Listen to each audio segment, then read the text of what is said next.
दोस्तों आज की इस वीडियो में मैं आपको बताने वाला हूँ एक बहुत ही बड़ी एप्लीकेशन जिससे कि आप 5 लाख रुपए तक का लोन ले सकते हैं। तो इस एप्लीकेशन से लोन लेने के लिए आपकी जो एज है कम से कम 18 साल होनी चाहिए। सिबिल स्कोर आपका ठीक ठाक होना चाहिए और आपके पास आधार कार्ड पैन कार्ड होना चाहिए और एक बैंक अकाउंट की पासबुक होनी चाहिए, यानी कि आपके पास एक बैंक अकाउंट होना चाहिए। तो इसी से आपका जो लोन है 50,000 से 5 लाख रुपए तक का आप अप्लाई कर सकते हैं।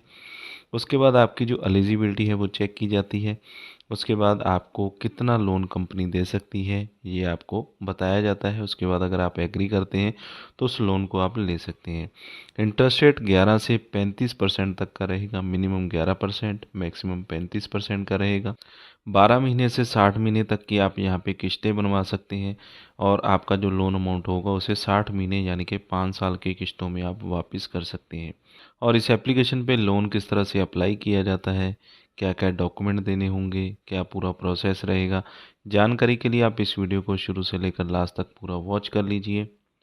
और जैसे ही आप एप्लीकेशन को ओपन करते हैं कुछ इस तरह का इंटरफेस आपको देखने को मिल जाता है, जिसमें कंपनी ने यहाँ पे कुछ फीचर्स बता रखे होते हैं कि जो लोन आपको दिया जाएगा उसमें क्या क्या फीचर्स आपको मिलने वाले हैं। तो यहाँ पे आप देख सकते हैं कॉन्ग्रेचुलेशन का मैसेज हमें आ चुका है। You have successfully applied. 5 lakh रुपए तक की जो लिमिट है हमें यहाँ पे दिखाई जा रही है कि 5 लाख रुपए तक का लोन आप ले सकते हैं। तो 5 लाख की लिमिट का मतलब है कि उसमें से आप कोई भी अमाउंट ले सकते हैं। मिनिमम 50,000 रुपये और मैक्सिमम 2 लाख, 3 लाख, 3.5, 4, 5, पूरा 5 लाख भी आप यहाँ पे ले सकते हैं। इंटरेस्ट रेट यहाँ पे स्टार्ट हो जाता है 21% पर एनम से। 21% पर एनम पे आप इस लोन को ले सकते हैं। तो जितना भी लोन अमाउंट चाहिए यहाँ पे आपने सेलेक्ट कर लेना है और अप्लाई नाउ पे क्लिक कर देना है। इसके बाद आपको कुछ स्टेप्स कंप्लीट करने होते हैं, जैसे कि आपकी personal detail, banking and KYC, जिसमें बैंक की डिटेल, केवाईसी में आधार कार्ड पैन कार्ड की डिटेल और रीपेमेंट ई साइनिंग आपको करना होता है। सबसे पहले परमिशंस को आपने अलाउ कर देना है। बेसिक डिटेल में सबसे पहले पैन कार्ड का नंबर आपने डाल देना है, डेट ऑफ बर्थ अपना डाल देना है और यहाँ पे टिक लगाकर कंटिन्यू पे क्लिक कर देना है। इसके बाद आपकी जो पूरी पर्सनल डिटेल है वो आपको डालनी होती है। आपका name, father name, mother name, gender आपका क्या है, इंडस्ट्री टाइप क्या है जिसमें आप काम करते हैं, कंपनी का नेम। और पूरी एप्लीकेशन को फिल करने के बाद यहाँ पे मैसेज आ जाएगा कि आपकी जो पर्सनल डिटेल है वो कंप्लीट हो चुकी है। तो यहाँ पे कॉन्ग्रेचुलेशन का मैसेज आया जिसमें हमें बताया गया है कि 3 लाख रुपए तक का लोन हम यहाँ पे ले सकते हैं। यानी कि जो एलिजिबिलिटी मिली है उसके बाद आप जैसे जैसे स्टेप्स को कंप्लीट करते हैं उसके बाद आपको जो फाइनल एलिजिबिलिटी है वो दिखाई जाती है कि अभी के लिए आपको कितनी एलिजिबिलिटी दी जा रही है और पेंडिंग एलिजिबिलिटी कितनी है जो कि आप बाद में ले सकते हैं। तो 3 लाख रुपए की जो एलिजिबिलिटी आई है उसकी जो डिटेल हमें यहाँ पे दिखाई जा रही है। 3 लाख के अमाउंट में से भी हमें जितना लोन अमाउंट चाहिए उतना हम यहाँ पे अप्लाई कर देंगे।